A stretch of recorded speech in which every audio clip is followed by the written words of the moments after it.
বিশ্বকাপের নকআউট পর্বে এবার মুখোমুখি দুই ভিন্ন ধাঁচের ফুটবল শক্তি ব্রাজিল এবং নরওয়ে। একদিকে সাম্বার জাদু, অন্যদিকে ইউরোপের শক্তিশালী ভাইকিংদের লড়াই।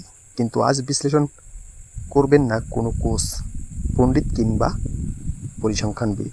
আজ ভবিষ্যৎ জানাবে একটি বিড়ালের সামনে দুটি খাবারের বাটি, একটিতে ব্রাজিলের পতাকা, অন্যটিতে নরওয়ের পতাকা।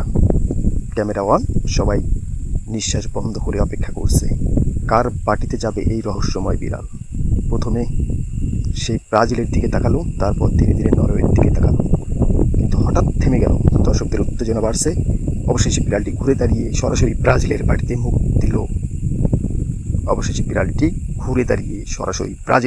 মুখ দিল। এবং এভাবেই বিড়ালের ভবিষ্যৎবাণী, ব্রাজিল জিতবে এই ম্যাচ। কিন্তু স্কোর লাইন কী হতে পারে? ব্রাজিলের দ্বিতীয় পছন্দের পরীক্ষীয় দেখা গেল দুইটি বল রাখা হয়েছে, একটি 2-1 ফলাফলকে নির্দেশ করছে, অন্যটি 1-0। বিড়ালটি বেছে নিল 2-1। আপনার কি মনে হয়, ব্রাজিল নাকি নরওয়ে? কমেন্টে মতামত জানান।